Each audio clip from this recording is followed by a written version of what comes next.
Imagine being trapped overnight in an old abandoned mansion where every creak and shadow feels alive.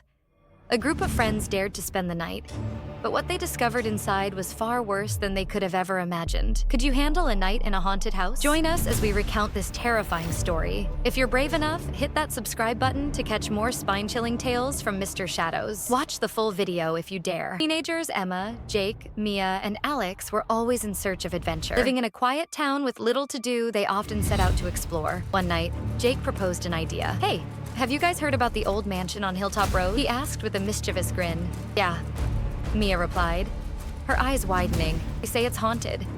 People who go in never come out the same." Emma laughed nervously. "I heard a family once lived there. They vanished without a trace. Nobody knows what happened." "Exactly. That's why we should spend the night there. It'll be fun, right? Just imagine the stories we'll have to tell." Alex shrugged. "I mean, if you guys are up for it." After some convincing, Emma and Mia agreed. They grabbed flashlights, sleeping bags, and snacks, then set off as the sun began to set. As they approached the mansion, it loomed in the moonlight, tall and twisted, with ivy crawling up its cracked walls. The windows were dark and lifeless, like hollow eyes staring into their souls. The air around them grew cold, and even Jake, who had been so eager, felt a chill run down his spine. "Are we really doing this?" Emma whispered, clutching her flashlight tightly. Jake forced a grin. "Come on, don't be scared. It's just an old house." The door creaked loudly as they stepped inside, the sound echoing through the empty halls. Dust coated the floors, and cobwebs hung in every corner. The air was thick, and each step felt like they were sinking deeper into the house's eerie grip. They set up their sleeping bags in the living room, a large space with a grand fireplace that hadn't seen a fire in decades. They shone their flashlights around, and the beams danced over the peeling wallpaper, faded furniture, and a broken mirror hanging on the wall. "So what now?" Mia asked, trying to sound brave. "About a game of truth or dare," Jake suggested. They played for a while, laughing and trying to shake off the feeling of unease. Then, strange things began to happen. The first sign was the faint sound of footsteps upstairs. "Did you hear that?" Alex asked, his face pale. "Probably just the wind," Jake replied, but he didn't sound sure. Then, the temperature dropped even more. Their breaths formed white puffs in the cold air. Emma shivered and wrapped her arms around herself. "This place feels wrong." Suddenly, a loud crash came from the kitchen. They all jumped and shone their flashlights toward the door. "Maybe it's an animal," Mia suggested, though her voice shook. "Let's check it out," Jake said, leading the way despite the fear in his eyes. They cautiously entered the kitchen, where they found a cabinet door swinging open and shut, as if someone or something had just opened it and was watching them. A cold breeze brushed past them, though there were no open windows. "This is getting creepy," Alex said. "Maybe we should leave." But as they turned to go back, the door they had come through slammed shut. They rushed to open it, but it wouldn't budge. They tried every other door, but each one was locked tight. Panic settled in, and they exchanged wide, frightened glances. "We're trapped," Emma cried. "Don't panic," Jake said, though his voice wavered. "We just need to stay calm and find a way out." They decided to search the house for another exit. As they walked through the dark hallways, strange occurrences continued. Shadows seemed to shift on the walls, and they heard whispers, too quiet to understand but chilling nonetheless. When they passed the old staircase, Mia gasped. "Look!"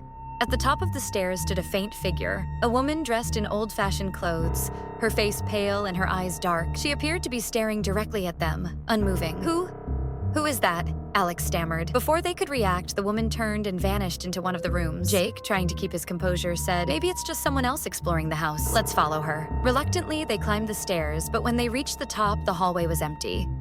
Every door was closed, and there was no sign of the woman. "This is insane," Mia whispered. "We're being haunted." They picked a door at random and opened it, stepping into what seemed to be a child's bedroom. Toys were scattered around, and a doll sat on the bed, its glassy eyes staring at them. "Let's keep moving," Emma said, feeling sick to her stomach. But as they turned to leave, the door slammed shut, trapping them inside. The doll on the bed began to laugh, a hollow, eerie sound that echoed through the room. The teenagers backed away, their hearts pounding. The laughter stopped, but then the doll's head slowly turned to look at them. "This can't be happening," Alex whispered, fear etched on his face. Suddenly, they heard a voice, soft like a child's whisper. "Why are you here? Leave us alone." "Who are you?"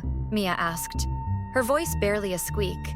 But there was no answer, just silence. They huddled together, too afraid to move, when they heard the faint sound of footsteps coming down the hallway. The door slowly creaked open, and there stood the woman from the staircase. Her face was even more terrifying, her clothes pale, with hollow dark eyes and a twisted smile. "You shouldn't have come here," she said in a voice that echoed from somewhere deep within the house. She raised her hand, and suddenly the room began to shake. The walls seemed to close in on them, and shadows danced around, growing larger and darker. The teenagers screamed, covering their faces as the darkness enveloped them. When they opened their eyes, they found themselves back in the living room, their belongings scattered around them. The front door was wide open, and the first rays of dawn were breaking through the darkness outside. "Let's get out of here," Jake shouted, grabbing his things. They bolted from the mansion, not stopping until they were far down the road, away from the house that had almost consumed them. They didn't look back, not even once. Once they caught their breath and returned to the others, they wondered, did that really happen?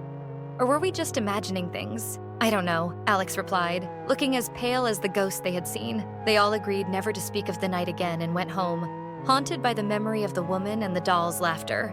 Months later, Jake brought up the experience one last time. "Do you guys ever wonder if we made it out? Or if part of us is still trapped in that house?" His question sent shivers down their spines. What do you think?